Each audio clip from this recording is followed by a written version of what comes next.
Welcome to Menopause Moguls podcast, the Elevation Talk series, with yours truly, Dr. Joyelle. I am Dr. Joyelle, the Menopause Mogul, board-certified OBGYN and business coach for Black women 40 and over, and my mission is to educate, embolden, and empower Black women and other women of color in their journey through health and careers. This is a space for Black women and other women of color to share their compelling trials and tribulations in their health and or in their careers and businesses. This is where we recognize the humanity of Black women and show how Black women continue to elevate despite midlife challenges and changes. Hello. Welcome back to another episode of Menopause Moguls with yours truly, Dr. Joyelle. Hey, y'all. How y'all doing? It's been a minute. I took a little break. Kids just came off of spring break. And we was a relaxed spring break, more like a Netflix and chill type spring break. And my bougie kids are like, why aren't we going anywhere? Why aren't we going anywhere, mommy? Like, can we go to Dubai? I'm like, really? No, we cannot go to Dubai. We're going to chill this year for spring break. And the reason for that is because my girls, I'm a cheer mom. If y'all didn't know, my girls are going to Worlds, the championship for whatever it's called, for cheer. And the competition's in Orlando. So we're actually planning to go for that in a couple of weeks. So I'm like, that'll be y'all spring break. We're going to make it a little mini vacation while we're there. So that's why I'm like, all right, we're going to, just chill at home this year, y'all. And they, it's like, all right, fine. Okay, fine, mommy. And then, the week was just, again, like just relaxation, watching movies, eating popcorn. My 11-year-old daughter had fun pranking me, April Fool's Day and the day after. Like, I'm like, girl, stop. Stop. But it was cool. I was definitely ready for them to go back to school this week. So I wanted to do a podcast episode in regards to self-advocacy. And this came up because before spring break, there was also a 7th grade meeting for the parents with one of the teachers because of issues students are having with the teacher and in the classes. And in this meeting, advocacy came up over and over again. A lot of parents advocating for their children, but also explaining how their child is not good at advocating for themselves and them try to help them advocate for themselves, that they're trying to learn different things in their class, talk about their grades and things like that. And that resonated with me because I also am very intentional about helping my children navigate when they're going to school, when they're interacting with their teachers, how to advocate for themselves when they feel like a test was graded wrong, or their grade in the progress report system is not correct. I really encourage them to be able to speak up for themselves and identify what they need in regards to, is it extra tutoring in a certain subject, or a teacher needs to look at something, a different essay or whatever that thing is. I'm really big on them speaking up for themselves and learning to do that now when they are young, because I remember when I was young in their age, I was this quiet girl. So quiet, y'all. I did not speak unless someone said something to me. I went to school, did my work, and went back home. It's funny. I was very quiet in school, but very just goofy and loud at home. That's how I was. But I was, like I said, very quiet in school to the point where in 3rd grade, I peed myself, y'all. Raising my hand, waiting for the teacher to call on me. I did not have enough courage to speak up and hello, I need to go pee. I just waited very quietly and waited for her to call on me to identify that, acknowledge me so I can actually get up to go to the bathroom. And as I waited, I peed myself. It was so embarrassing. And yeah, so that happened. So very quiet, shy little girl growing up. And I realized that, as I got older, that I needed to change that. But it took me a long time to change that, and a long time to practice to advocate for myself. And it's so funny, just even choosing careers, I was trying to pick something that I actually need to talk to people, because I'm like, I need to be able to speak and interact with people. Y'all, I know people are like, "What? Really, Dr. Ballard? Really, Dr. Joyelle?" Like, yeah, that was me. I was very like, I don't want to talk to anybody. Very quiet, very shy. Um, so I have to practice over the years to advocate for myself, and especially just moving forward in these midlife years, that advocacy really is important in these midlife years. And as self-advocacy is like the catalyst for going from barely surviving to thriving in your menopausal transition, in your business, in your life, period. And I've learned that as I have entered my 40s, entered perimenopause, entered entrepreneurship, and also just helping my loved ones navigate the healthcare system too. And I realized me being able to advocate for myself helps me to also advocate for them, advocate for my children. So it all kind of goes together. And speaking in that, with even with my own health journey, right? Um, I've talked about my long COVID situation multiple times on the podcast, and I haven't shared this particular story in regards to me being in the doctor's office, feeling unseen, unheard, dismissed, and there was a lot of gaslighting going on.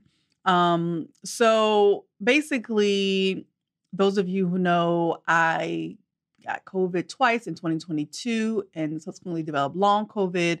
And it really has been a long health journey for me to recover. And one of the symptoms, though, of my long COVID has been neurological symptoms.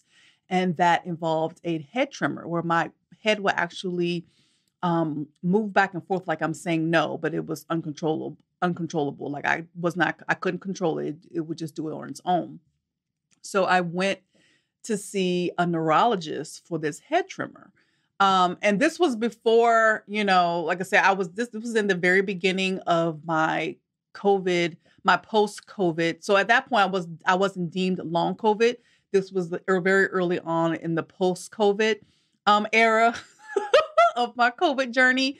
So it was very new, very strange, very scary, right? Like I went from this person who was very, I'm a doctor, right? I'm used to being a type A person, being on top of things, being in control. And I went to a place where I felt out of control, couldn't do anything because of this head tremor. I couldn't drive my kids to school. I couldn't just function properly. I couldn't work out. The tremor made me dizzy at times. Like it was just crazy.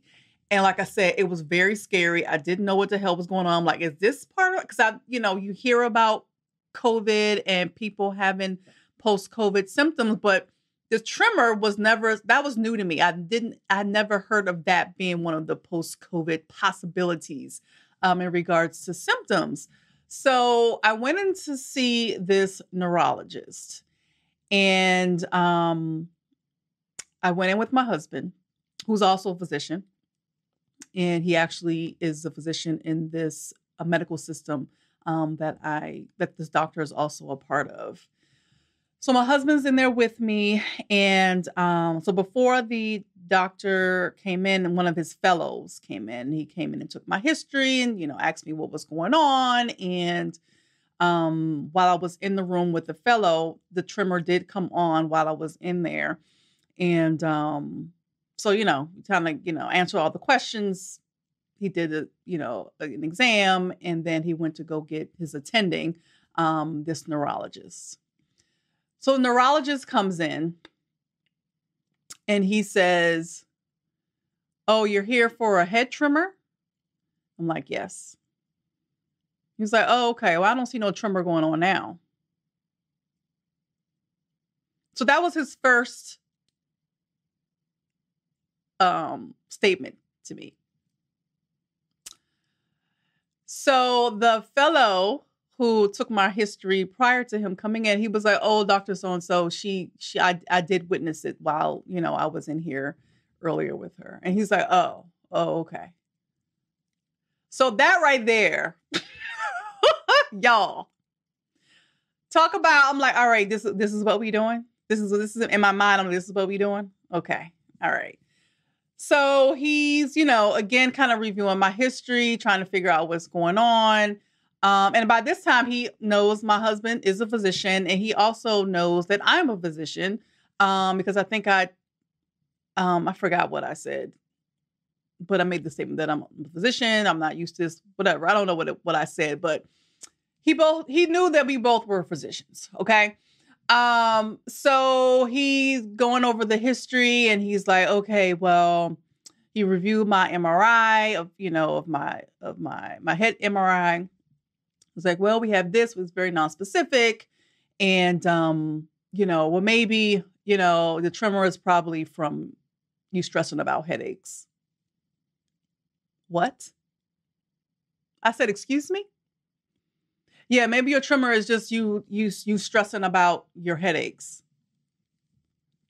And I'm looking at him like, are you kidding me right now? I said, "Sir, I am an OBGYN. I have been in a rack of situations where it has been highly stressful. I have never developed a tremor." Okay? So I'm gonna need you to try again.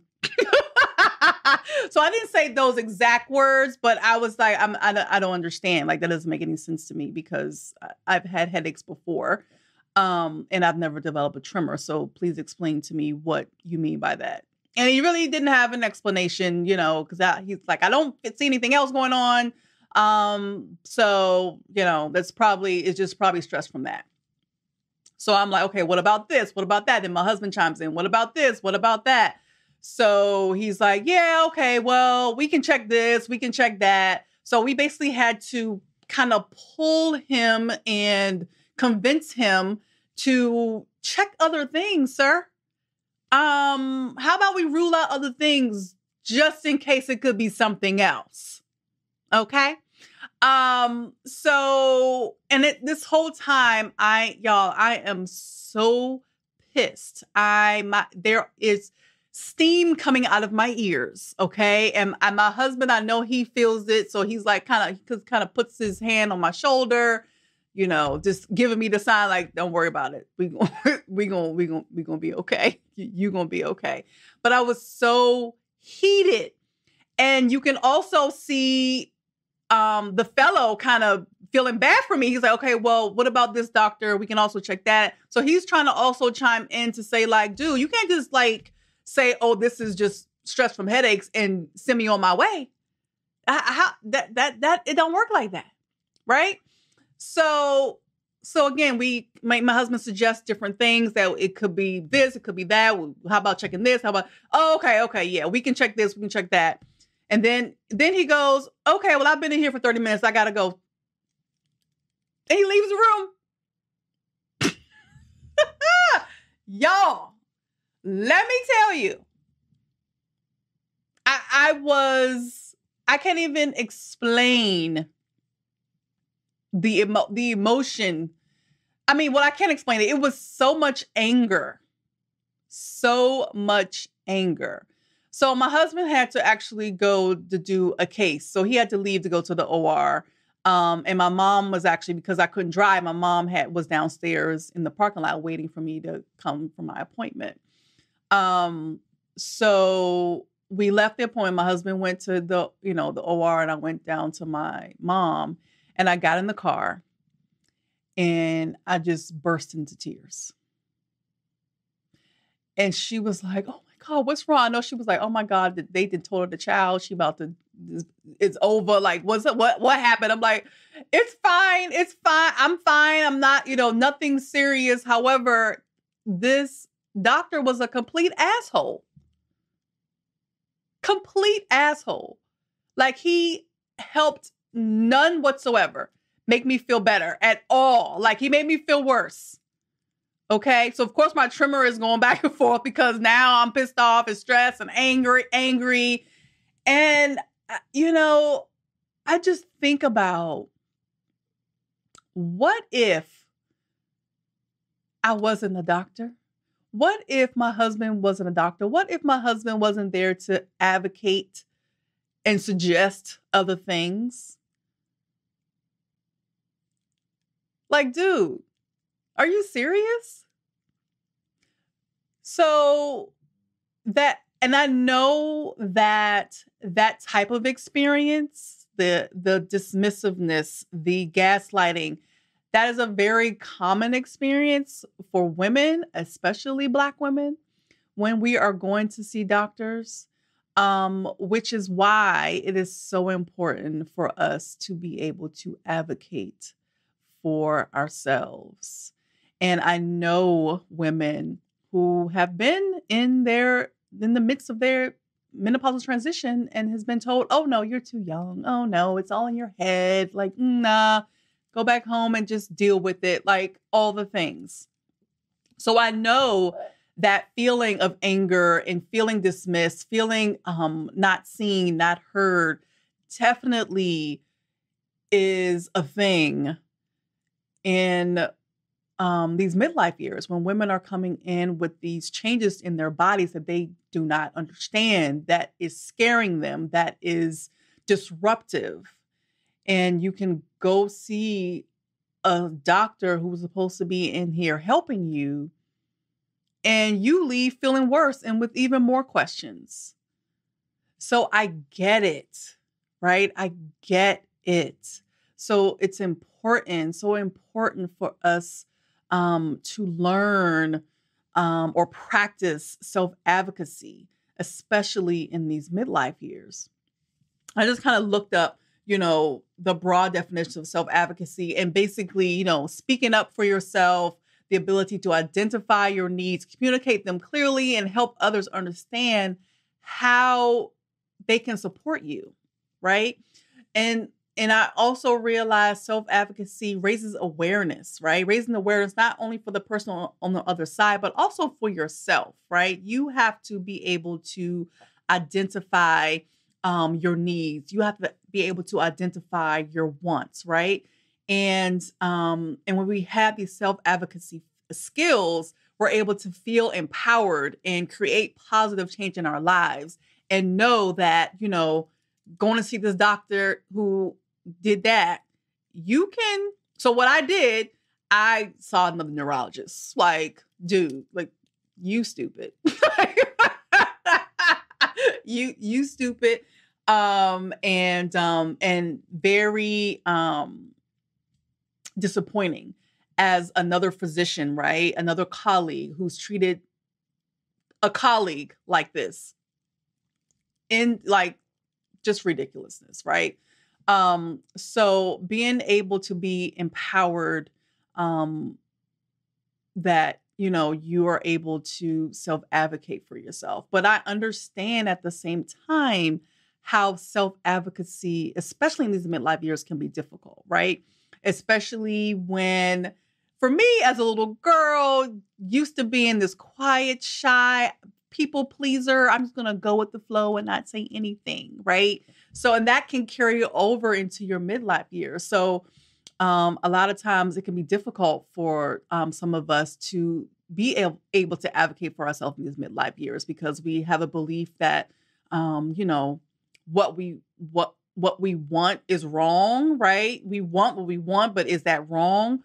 Or we feel unworthy of things, right? We feel unworthy of our needs being met for whatever reason that is. And we also have to self-advocate to ourselves, right? When we are going through these different changes and we're trying to do big, audacious things in these midlife years, we can, criticize ourselves, judge ourselves along the way. That inner critic starts talking loudly. So we also have to be able to advocate against that inner critic, that inner critic who's trying to just like, nah, girl, don't do that. You don't need to do that. You don't deserve to cater to your wants and your needs. What you doing that for? Just stay over here and just do what you've been doing, being the people pleaser, doing all that. Like, no, we also have to be empowered to advocate against that inner critic. So just thinking about the different parts of self-advocacy, I think the most important part is knowing your worth, right? Knowing that you are worthy, knowing that your wants and your needs are worthy of all the things that you want. Also, that's number one. Number two is knowing yourself. In order to self-advocate, you have to know yourself. And if you are on this hamster wheel of just doing all the things for other people and not really taking the time to learn about yourself, figuring out what's going on with your body, mentally, physically, emotionally, how are you going to advocate for yourself? So really being able to know yourself, know what you want, know what you need, know your strengths, know your challenges, right? Just like I said before, I knew, as I got older, some of my weaknesses, my challenges was speaking up for myself and advocating for myself. So I had to I put myself in situations purposely to practice advocating for myself and speaking up. And like I said, it took a while for that to happen, right? Like I said, it's a practice, but being able to do that and then advocating for myself, even through my perimenopause journey, right? When I was going through all these changes and I recognized in myself, I had to take a step back and advocate for me and communicate to my husband and to my children, I need some time. I need to either go, in this back room over here, I need some peace and quiet, or I need to go away, have a spa day, or I need to, go read a book and go for a walk outside, like whatever that thing is. I had to be able to advocate that, within my family and also in my workplace as a busy physician in a busy practice. I was that, doctor, patient's late. She'll just, just don't even, you don't have to call her, let her know. Just put her on the schedule. She won't say anything. Yeah, I was that doctor. And I had to get to a point like, okay, y'all can't do this no more.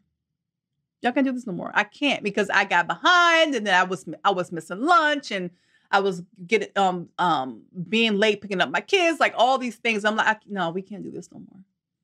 So I had to speak up for myself, right? Again, but it was practice. I had to practice this bit by bit by bit. So knowing your worth. Number two, knowing yourself. And that goes along with number three, knowing your needs, right? What do you need? Identifying those, right? And being able to ask for help, right? And that definitely was hard for me, but we got to do it, y'all. We have to do that. And also knowing how to get what you need. And again, communicating that with whoever, whether it's your partner, whether it's your employer, whatever that thing is, actually figuring out what you need to do to get what you need.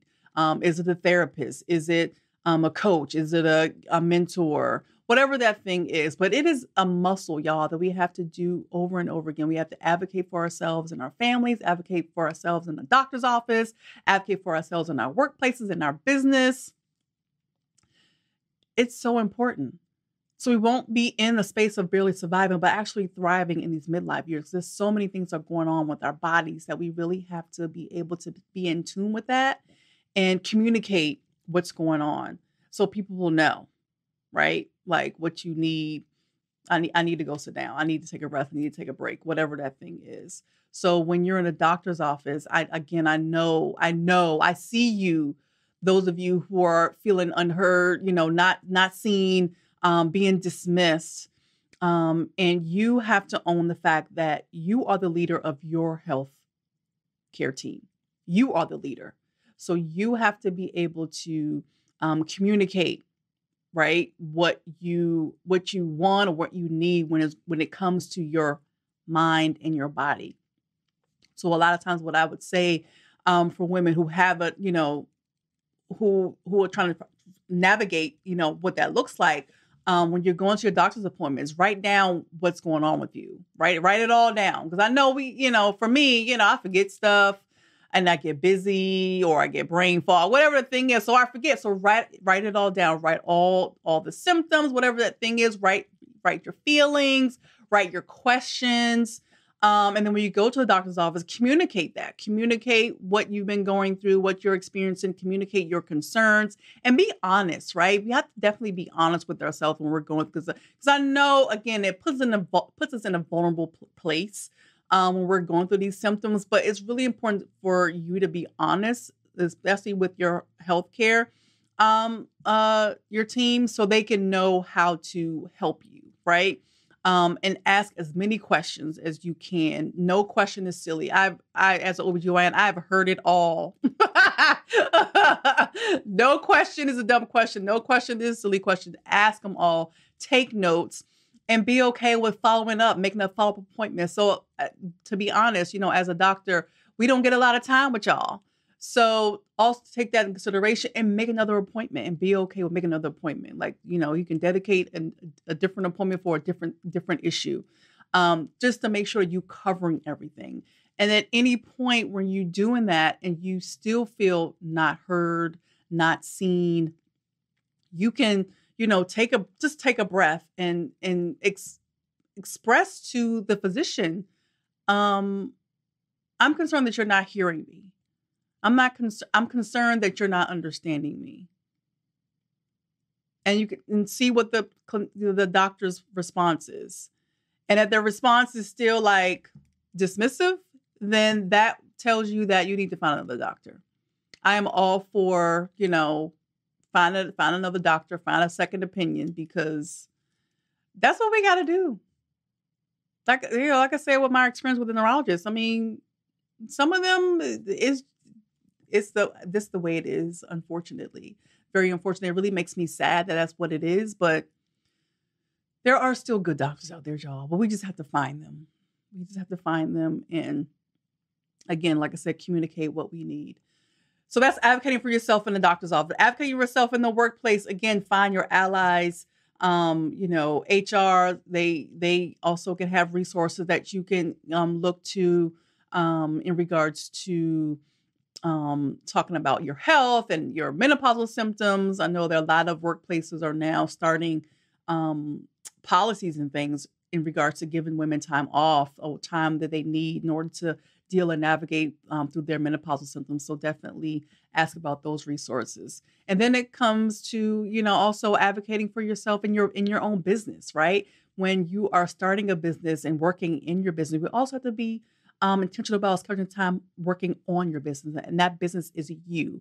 That is working on pouring into you, whether it's reading books for personal development, listening to podcasts, taking a nap, going for a walk, meditation, all these things that are like pour into you, that uplifts you, that also things that bring you joy. All of those things that is you advocating for yourself, advocating for your peace, advocating for moments of joy, so you can continue on with the business and all the things that you want to do. And then obviously advocating in your household, with these kids and this husband, like, listen, y'all, this is what it is.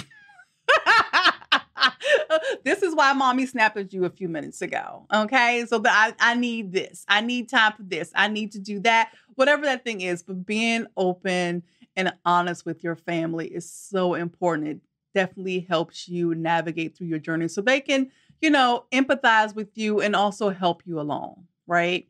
So the bottom line after all of that, in order for you to be a strong advocate, self-advocate, you have to believe that you are worth it. You have to believe you're worth it. I know you're taking care of the kids. I know you're taking care of the husband, your employees, maybe, whatever.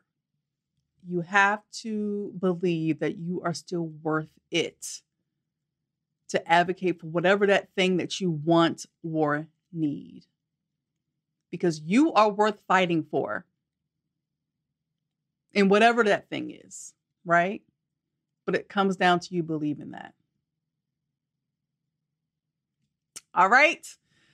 All right, y'all. I believe that you are worth it. So please be intentional about doing it, right? Be intentional about advocating for you in all aspects of your life. Because self-advocacy is so important as we are navigating through these midlife changes. It can move you from this inner adversity, right? Like this fighting things that are happening within your body. It can move you from that into an inner alignment where you're actually doing things that align with what you want, doing things that align with what you need as you're going through different things. So, all right, y'all. So that's what I have for you all today. I appreciate you tuning in. Those of you who are listening, y'all should come on and YouTube, look at my vacation hair. I got some new hair. Going to Florida is going to be hot. So I got some new hair. So come on over to YouTube and take a look. But please subscribe. Please share this episode, y'all. I really appreciate you all who have already subscribed, who are already sharing. Please share, subscribe. So more people, more women can see this podcast, see these episodes, get this content. Because I don't want anybody out here struggling, y'all. I really don't. Because we don't have to if we band together and share. All right. Watching on YouTube, thank you again. Please leave a comment. Give me a like if you're listening on the Apple Podcast. Give me a 5-star review. Give me a review. Say something. Let me know what y'all think. I really appreciate y'all.